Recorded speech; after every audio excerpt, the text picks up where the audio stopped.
ఇప్పుడు మనం వేదాంత డిండిమంలో 26వ శ్లోకాన్ని చూద్దాం. ఇందులో భగవత్పాదుల వారు ఏమంటున్నారు అంటే, సంచిత ఆగామి కర్మణి, సంచిత కర్మ ఆగామి కర్మ ఈ రెండు కూడా దహ్యంతే జ్ఞానవహ్నిన, జ్ఞానాగ్నిలో దగ్ధమైపోతాయి. ఇక మిగిలేది ఏమిటి అంటే ప్రారబ్ధానుభవ, ఈ ప్రారబ్ధము అనుభవాన్ మోక్ష, ప్రారబ్ధాన్ అనుభవాన్ మోక్ష ఇది వేదాంత డిండిమ. ఈ విషయమే వేదాంత డిండిమని చెబుతూ ఉన్నది. అంటే ప్రారబ్ధ కర్మని అనుభవిస్తేనే మోక్షం వస్తుంది, ఇది మనకి చెప్పేది. ఇందులో మొత్తం 3 రకాలైనటువంటి కర్మల గురించి చెప్తూ ఉన్నారు. సంచిత, ఆగామి, ప్రారబ్ధము, ఈ 3 రకాల కర్మలు కూడా. అసలు ఈ కర్మ, ఈ సంచితం ఏమిటి, ఆగామి ఏమిటి, ఇవన్నీ కూడా ఒక్కసారి చూద్దాం. వీటిని గతంలో మనం చెప్పుకున్నాం, అయినప్పటికీ కూడా ఇప్పుడు మళ్ళీ ఒక్కసారి చెప్దాం. కర్మ అంటే మనం చేసే పని, అది దుష్కర్మ కావచ్చు, సత్కర్మ కావచ్చు. అంటే ఏదైనా మంచి పని చేయొచ్చు, చెడ్డ పని చేయొచ్చు. మంచి చేసినా చెడు చేసినా ఏం చేసినప్పటికీ కూడా మనకి ఫలితము అనేది తప్పనిసరిగా వస్తుంది, తప్పనిసరిగా ఫలితం వస్తుంది.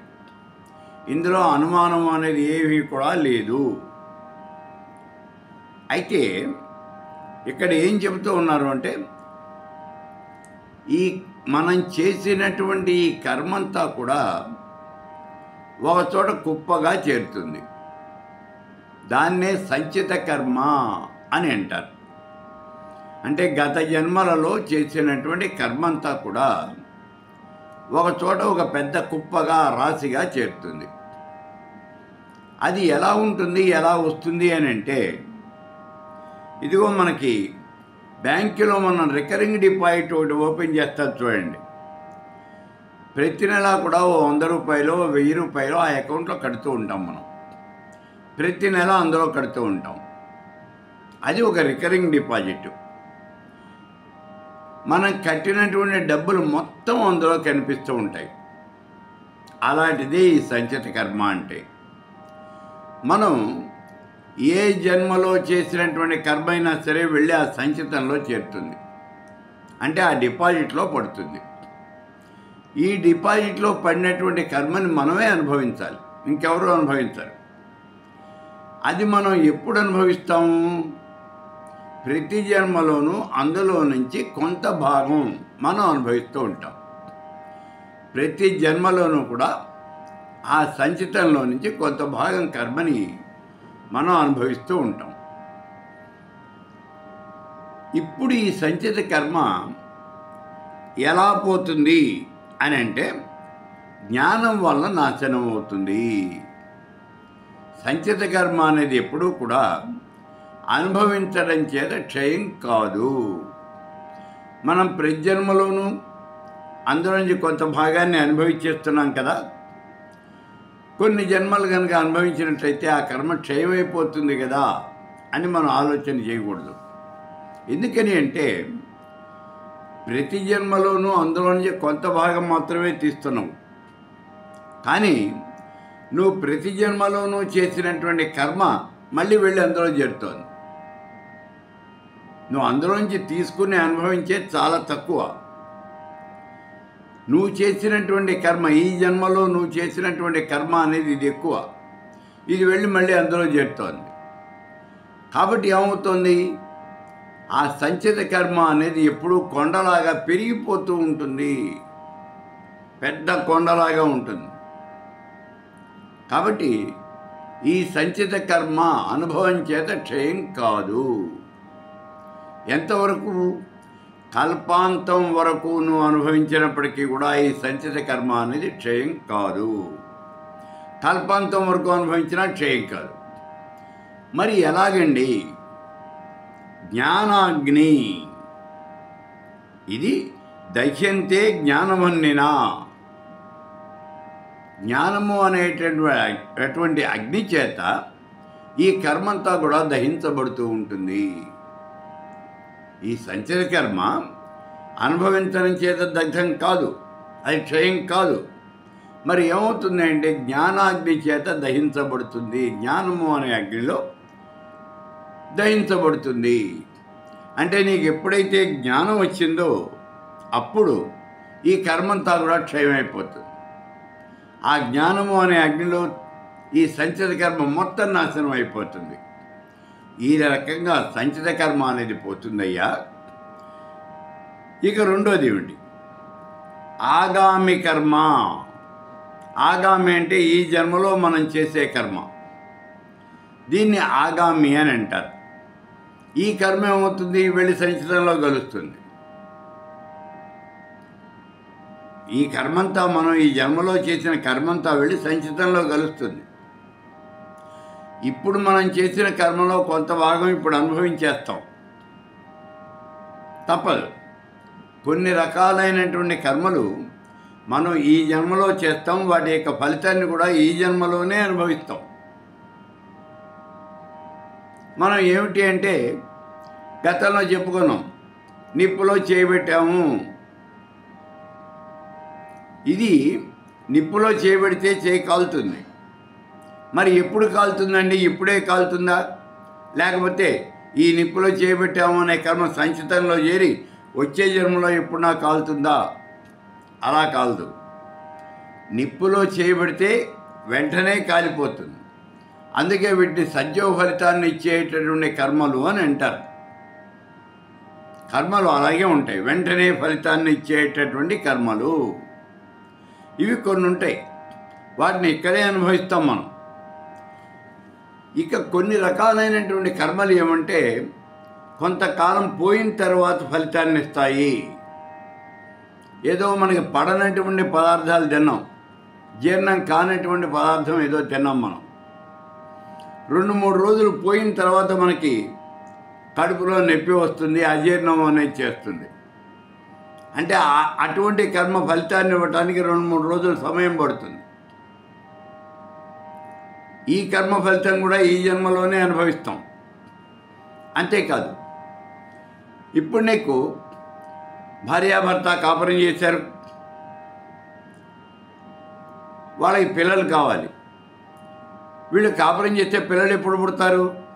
మీరు ఇప్పుడు కాపురం చేశారు కాబట్టి వచ్చే జన్మలో పిల్లలు పుట్టరు, ఈ జన్మలోనే పిల్లలు పుడతారు. ఎప్పుడు అంటే 1 సంవత్సరం పోయిన తర్వాత, ఆవిడ గర్భవతి అయిన తర్వాత 9 నెలలు నిండిన తర్వాత అప్పుడు మాత్రమే ఆ పిల్లవాడిని కంటుంది.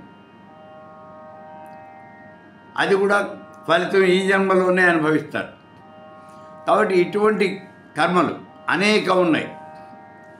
ఆ కర్మలన్నింటికీ ఫలితం ఎప్పుడు అంటే ఈ జన్మలోనే అనుభవిస్తారు. ఈ మాటే గుర్తించాలి మనం. ఆ కర్మలన్నింటికీ ఫలితం ఈ జన్మలో కర్మ చేస్తే ఫలితం ఈ జన్మలోనే వస్తుంది.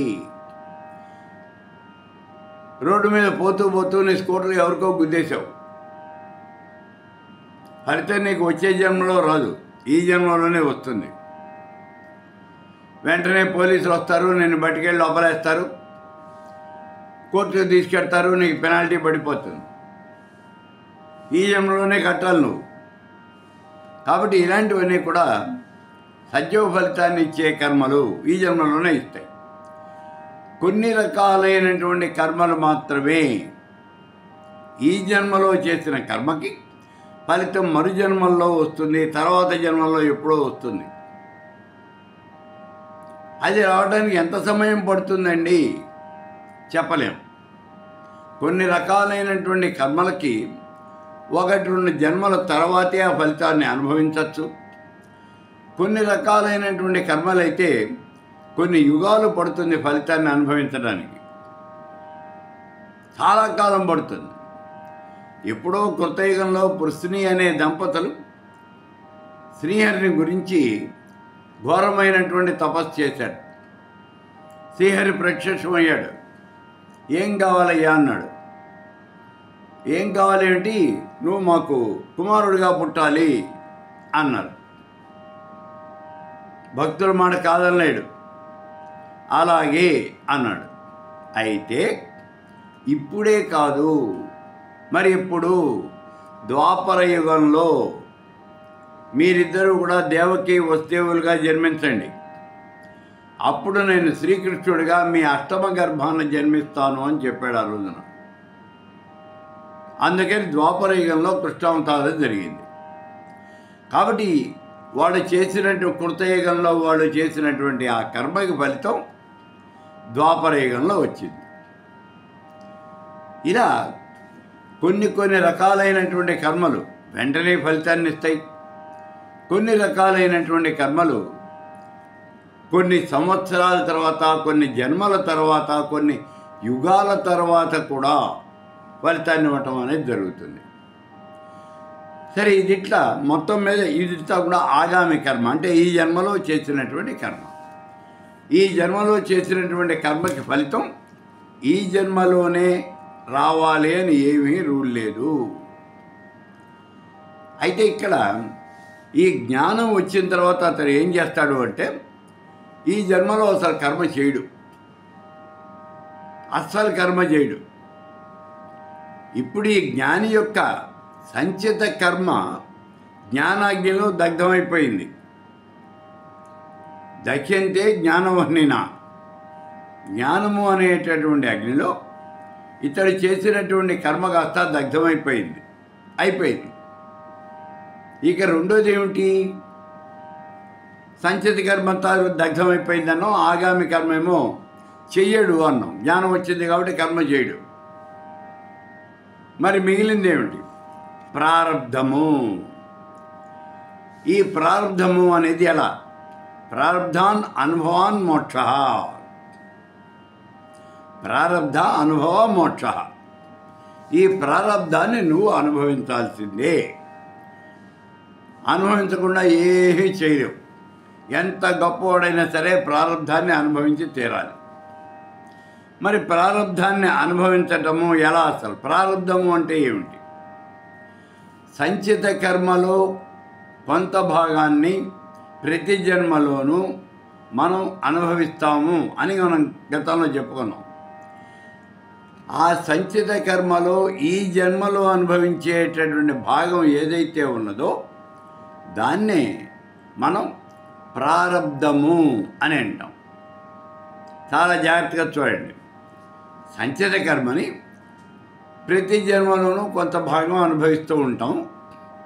ఈ జన్మలో అనుభవించేటటువంటి భాగం ఏదైతే ఉన్నదో దాన్ని ప్రారబ్ధ కర్మ అని అంటాం. ఇప్పుడు ఈ ప్రారబ్ధ అనుభవ మోక్ష, ఈ ప్రారబ్ధము అనేది అనుభవించాలి. అప్పుడు మాత్రమే అతడికి మోక్షం వస్తుంది. ఇది కేవలం ప్రారబ్ధాన్ని అనుభవిస్తే కాదు మోక్షం వచ్చేది. పైన ఇంకో 2 మాటలు చెప్పాడు. జ్ఞానం కనుక వచ్చినట్లయితే సంచిత కర్మ జ్ఞానాగ్నిలో దగ్ధమైపోతుంది, ఆగామి చేయడు. ఇక ప్రారబ్ధాన్ని అనుభవించడం వల్ల అతని కర్మ పూర్తిగా క్షయమైపోతుంది.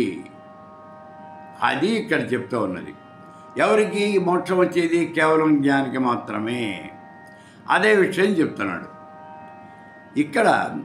ఈ ప్రారబ్ధ కర్మ అనేటటువంటిది 3 రకాలుగా ఉంటుంది. ప్రారబ్ధము అనేది మళ్ళీ 3 రకాలుగా ఉంటుంది. ఏమిటవి? ఇచ్ఛా ప్రారబ్ధము, అనిచ్ఛా ప్రారబ్ధము, పరేచ్ఛా ప్రారబ్ధము అని 3 రకాలుగా ఉంటుంది. ఇచ్ఛా ప్రారబ్ధము, అనిచ్ఛా ప్రారబ్ధము, పరేచ్ఛా ప్రారబ్ధం. ఇచ్ఛా ప్రారబ్ధము అంటే మనం ఇష్టంతో ఆ కర్మని అనుభవించటం, మనం సంతోషంగా ఆ కర్మ యొక్క ఫలితాన్ని అనుభవించటం, ఇది ఇచ్ఛా ప్రారబ్ధము అంటారు. రెండవది అనిచ్ఛా ప్రారబ్ధము, ఇష్టం లేకుండా అనుభవించటము, బలవంతంగా ఆ కర్మ ఫలితాన్ని అనుభవించటము. మూడవది పరేచ్ఛా ప్రారబ్ధము, అంటే ఇతరుల యొక్క ఆనందం కోసం ఆ కర్మ ఫలితాన్ని మనం అనుభవించటము. ఇప్పుడు ఈ మూడు ఏమిటో విడివిడిగా చూడండి. మొట్టమొదటిది ఇచ్ఛా ప్రారంభం. మనం ఇష్టానుసారము, మన కోరిక ప్రకారము, మనం సంతోషంగా ఆనందంగా ఆ కర్మ ఫలితాన్ని అనుభవిస్తాం. కర్మ ఫలితాన్ని అనుభవించేటప్పుడు మనం ఆనందంగా కూడా అనుభవిస్తామా? ఒక్కసారి చూడండి. అనుభవిస్తాం. ఎలా? ఇప్పుడు మనం ఏదో బయట తిరిగాడు, తన యొక్క పనులన్నీ చూసుకున్నాడు, మధ్యాహ్నం 12:30 1 గంట అయింది. ఆ ఎండలో అలసిపోయి ఇంటికి వస్తున్నాడు. వచ్చాడు ఇంటికి, తన వెహికల్ని కింద పెట్టాడు, మెట్లకి పైకి వస్తున్నాడు. ఎప్పుడైతే పైకి వచ్చాడో హాల్లో ఒక చిన్న పిల్ల, ఒక సంవత్సరం పాప బుడి బుడి అడుగులు వేసుకుంటూ వచ్చి రానటువంటి మాటలతో ఆ ఇల్లంతా గందరగోళం సృష్టిస్తోంది. నువ్వు హాల్లోకి వచ్చావు. నువ్వు హాల్లోకి రాగానే ఆ పాప నిన్ను చూసి తాత తాత అంటూ 2 చేతులు ఇలా ఇచ్చింది. వచ్చి రానటువంటి మాటలతో నేను తాత తాత అని పిలుస్తోంది. పరుగులు పెడుతూ, అంటే పడుతోంది లేస్తోంది, అలాగే పడుతూ లేస్తూ నీ దగ్గరికి పరిగెత్తుకుంటూ వచ్చింది. ఇప్పుడు నువ్వేం చేస్తావు? 2 చేతులు చాచి ఆ పాపను ఎత్తుకున్నావు, దాన్ని ముద్దులాడావు, దాన్ని నెత్తిన పెట్టుకున్నావు. ఇంతవరకు నువ్వు పడినటువంటి శ్రమ, అలసట అంతా పటాపంచలైపోయింది. ఆనందంగా ఆ పాపను ఒళ్ళోకి తీసుకుని మా అమ్మే, మా నాన్నే, మా తల్లి, మా చిట్టే అన్నావు, మా బుజ్జమ్మ, మా బంగారం అన్నావు. దాన్ని, ఆ పిల్లని ఎత్తుకున్నావు. ఆ పిల్ల పక్కా పక్కా నవ్వుతోంది. దాని బోసి నవ్వులను చూసి నువ్వు ఇంకా మురిసిపోతూ ఉన్నావు, ఇంకా దాన్ని ముద్దులాడుతూ ఉన్నావు. ఏమిటి ఇదంతా? ప్రారంధ కర్మ. నువ్వు నీ పిల్లల్ని పెంచుతున్నావు అంటే, నీ మనవల్ని పెంచుతున్నావు అంటే ఇదంతా కూడా ప్రారంధ కర్మ. అలాగే నువ్వు బయట నుంచి ఇంటికి వచ్చావు. ఇంటికి వచ్చేప్పుడు ఇంట్లో ఉన్నటువంటి మీ కుక్క పిల్ల అది గారాన్ చేస్తూ, ముక్కుతూ, మూలుగుతూ, ముందు 2 కాళ్ళు ఎత్తి నీ మీద పెట్టి అవి తోకాడిస్తూ నేను మారం చేస్తాను. ఆ కుక్క పిల్లని తీసుకున్నావు, సోఫాలో కూర్చున్నావు, దాన్ని ఒళ్ళో కూర్చోబెట్టుకుని కాసేపు దాన్ని ఒళ్ళంతా నిమిరావు. ఏమిటి ఇదంతా? ఆ వెధవ కుక్కని నువ్వు ఒళ్ళో కూర్చోబెట్టుకుని నివృత్తున్నావు కదా. ఏనాడో రుణం, అదే ప్రారంధ కర్మ. ఏనాడో ఆ కుక్కకి రుణం ఉన్నావు నువ్వు, దాన్నే ప్రారంధ కర్మ అన్నారు. ఈ రకమైనటువంటి ప్రారంధము అనేది ఉన్నదే, ఇదంతా కూడా ఇచ్ఛా ప్రారంధం. భార్య, పిల్లలు. భార్య అంటే నీకు అమితమైనటువంటి ఇష్టం, ఆవిడ కోసం నువ్వు ఏదైనా చేస్తావు. నువ్వు చేసినటువంటి పనుల వల్ల ఏమైనా ఇబ్బందులు వస్తే ఆ ఇబ్బందులు నువ్వే భరిస్తావు. ఇదంతా కూడా ఇచ్ఛా ప్రారంధము. నువ్వు కావాలి అనుకుని అనుభవించేటువంటి కర్మ ఇది. అందుకే దాన్ని ఇచ్ఛా ప్రారంధము అని అంటారు. ఇక 2వ రకమైన కర్మ ఉంది, అనిచ్ఛా ప్రారంధము. నీకు ఇష్టం లేకుండా నువ్వు ఆ కర్మ ఫలితాన్ని అనుభవించటం. నీకు ఇష్టం లేదు, అయినా సరే నువ్వు అనుభవించక తప్పదు, అనుభవించి తీరాలి. ఇష్టం లేకుండా మనం ఎందుకు అనుభవిస్తాము? తప్పదు. ఇప్పుడు ఎద్దుంది, బండి లాగుతుంది. ఎద్దుకి ఎక్కడైనా బండి లాగాలి అని ఉంటుందా? ఉండదు. హాయిగా తిని పడుకోవాలి అని ఉంటుంది ఎద్దుకి. కానీ ఆ ఎద్దు బండి లాగాలి. బండి లాక్కపోతే దానికి గడ్డి వేయడు యజమాని, నీళ్లు పెట్టడు, పైపెచ్చు చరణాకోలు తీసుకుని బాత్తాడు. ఈ బాధలు భరించే కదా బండి లాగటమే సుఖము అనుకుని ఆ ఎద్దు కాస్త బండీలు అవుతుంది. ఈ బండీలు ఆగటం అనేది తనకి ఇష్టం లేకపోయినప్పటికీ అనిత్యా ప్రారంధము, ఇష్టం లేకపోయినప్పటికీ బండీలు అవుతుంది. అదే అనిత్యా ప్రారంధము అంటే. అలాగే మనం కూడా కొన్ని రకాలైనటువంటి పనులు చేస్తాం, మనకి ఇష్టం లేకపోయినప్పటికీ మనం ఆ పనులు చేస్తాం. మూడోది పరేచ్ఛా ప్రారంధము, ఇతరుల యొక్క ఆనందం కోసం మనం చేసేటువంటి పనులు. ఇవి కొన్ని ఉంటాయి. ఏమిటి అంటే, పూర్వం ఉమ్మడి ఆంధ్ర రాష్ట్రం, తెలంగాణ ఆంధ్ర రెండు కలిసి ఉన్నటువంటి రోజుల్లో ఒక హత్య జరిగింది. ఆ హంతకుడిని పట్టుకున్నారు. నువ్వు ఈ హత్య ఎందుకు చేసావు అని అడిగారు. మా మామ కళ్ళలో ఆనందం చూడటం కోసం నేను ఈ హత్య చేశాను అన్నాడు ఆయన. చూడండి, తన కోసం చేయలే, డబ్బుల కోసం అంతకన్నా చేయలే. ఏమిటంటే తన మామ కళ్ళల్లో ఆనందం చూడటం కోసం ఈ హత్య చేశాడట. అంటే ఎవరి కోసమో ఈ హత్య చేశాడు. అదే పరేచ్ఛా ప్రారంధము అంటారు. దీనికి వాల్మీకి యొక్క కథ చాలా గొప్పదైనటువంటి ఉదాహరణ. వాల్మీకి ఒక బోయేవాడు. ఆయన దారులు కొట్టి జీవిస్తూ ఉండేవాడు. ఒక రోజున ఆ తోవకుండా సప్తర్షులు వచ్చారు. వాళ్ళని అడిగాడు, మర్యాదగా అడిగాడు, మీ దగ్గర ఉన్న సామాన్ అంతా ఇక్కడ పెట్టండి అన్నాడు. వాళ్ళ దగ్గరే ఉంది దండక మండలాలు తప్ప, అవి అక్కడ పెట్టారు. పెట్టి ఏమిటినైనా ఏం చేస్తున్నావు నువ్వు అన్నాడు. నేను దారి దోపిడీ చేస్తూ ఉన్నాను, నేను దొంగని అని చెప్పాడు. మరి నువ్వు దొంగతనం చేస్తే పాపం వస్తుంది కదా, ఆ పాపాన్ని ఎవరు అనుభవిస్తారు? అసలు ఈ దొంగతనం ఎవరి కోసం చేస్తున్నావు? భార్యాపిల్లల కోసం చేస్తున్నాను. మరి ఈ దొంగతనం వల్ల పాపం వస్తుంది కదా, ఈ పాపాన్ని ఎవరు అనుభవిస్తారు అన్నారు. నేను సంపాదించినటువంటి ధనాన్ని వాళ్ళే అనుభవిస్తున్నారు కదా, మరి ఈ పాపాన్ని కూడా వాళ్ళే అనుభవిస్తారు. ఎవరు అనుభవించడం ఏంటి? నా భార్యాపిల్లలే అనుభవిస్తారు అన్నాడు. అవునా అన్నారు. అవును అన్నాడు. వెళ్ళి కనుక్కురా అన్నారు. నేటి వెళ్ళగానే మీరు పారిపోతారు? అలా కాదు అన్నాడు.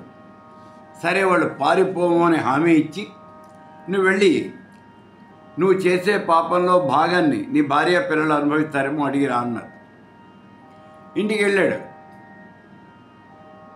వాళ్ళు మేము అనుభవించము, మాకేంటి అవసరం అంది భార్య. నన్ను పోషించాల్సిన బాధ్యత నీది, పొమ్మంది. నువ్వు ఎలా ధనం తీసుకొస్తావో నాకేం తెలుసు, నన్ను పోషించవలసిన బాధ్యత నీది అంటే. అప్పుడు ఏడుపు మొహం వేసుకుని వెనక్కి వచ్చాడు వాల్మీకి. ఇక్కడ చూడండి, వాల్మీకి దొంగతనాలు, హత్యలు, దోపిడీలు ఎందుకోసం చేస్తున్నాడు? పరేచ్ఛా ప్రారంధము, ఇతరుల యొక్క ఆనందం కోసం, భార్యాపిల్లల యొక్క ఆనందం కోసం. ఇవాళ రోజులో ఎవరో ఒక పెద్ద మనిషి ఒక ఆఫీసులో పనిచేస్తున్నాడు, కొంచెం ఉన్నతమైన పదవిలో ఉన్నాడు. పదవిలో ఉండగానే 4 రాళ్ళు వెనకేసుకోవాలి, ఇలా ఆలోచన చేశాడు. వచ్చిన ప్రతివాడి దగ్గర మీరు నా చేయి తడపందే, నా చేయి కదలదు, సంతకం పెట్టను అన్నాడు. సరే, వచ్చిన ప్రతి వాళ్ళు తృణమో గుణమో ఇచ్చుకుంటున్నారు. అలా కాదు అన్నాడు. ఒక రేటు పెట్టేశాడు ప్రతిదానికి. ఆ రేటు ప్రకారం అందరూ కూడా డబ్బులు ఇచ్చేసి వాళ్ళ పనులు చేయించుకుని వెళ్తున్నారు. కానీ ఒక అతను వచ్చాడు, నేను డబ్బులు ఇవ్వను, సంతకం పెట్టు అన్నాడు. అలవాటు ప్రకారం నేను పెట్టను అన్నాడు. ఆయన ఏసీబీ వాళ్ళకి కంప్లైంట్ చేశాడు. ఏసీబీ వాళ్ళు వచ్చి పట్టుకున్నారు. ఇప్పుడు ఇతడు దోషిగా నిలబడ్డాడు. ఈ ధనాన్ని ఎవరి కోసం సంపాదించాడు? తన భార్య, తన బిడ్డల కోసం సంపాదించాడు. మరి ఇప్పుడు దోషిగా నిలబడింది ఎవరు? నువ్వా, నీ భార్య? నీ భార్య కానీ నీ బిడ్డలు కానీ ఎవరు వచ్చి దోషులుగా నిలబడలేదు కదా, నువ్వేగా నిలబడింది. మరి ఈ పాపం ఎవరి కోసం చేసావు? వాళ్ళ కోసం చేసావు. దీన్నే పరేచ్ఛా ప్రారంధము అంటారు. ఇతరుల యొక్క ఆనందం కోసం మనం చేసేవంటి, మనం అనుభవించేవంటి కర్మ. ఇతరుల కోసం మనం కర్మను చేస్తూ ఉంటాం, ఆ కర్మ ఫలితాన్ని అనుభవించేది మనం. ఇది పరేచ్ఛా ప్రారంభం. ఈ రకంగా ఈ కర్మ అనేది 3 రకాలుగా ఉంటుంది: సంచితము, ఆగామి, ప్రారంధము అని. సంచితము అంటే గత జన్మల మొత్తం మీద చేసినటువంటి కర్మ. ఆగామి అంటే ఈ జన్మలో చేసేది. ప్రారంధము అంటే మనం ఈ జన్మలో అనుభవించేది. ఈ 3 రకాల కర్మలు కూడా జ్ఞాని అయినటువంటి వాడికి భగవానుడు గీతలో చెప్తారు చూడండి, జ్ఞానాగ్ని సర్వకర్మాణి భస్మనా కుర్చే అర్జున. అన్ని కర్మల్ని కూడా జ్ఞానాగ్ని దహించి వేస్తుందయ్యా అని చెప్తాడు. అదే మాట ఇక్కడ చెప్తూ ఉన్నారు భగవత్పాదుల వారు. సంచిత ఆగామి కర్మాణి దహ్యంతే జ్ఞానవన్నిన. సంచిత కర్మ, ఆగామి కర్మ ఈ రెండు కూడా జ్ఞానాగ్నిలో దగ్ధమైపోతాయి. ఇక మిగిలేది ఏమిటి అంటే ప్రారంధము. ఈ ప్రారంధము ప్రారంధ అనుభవాన్మోక్ష.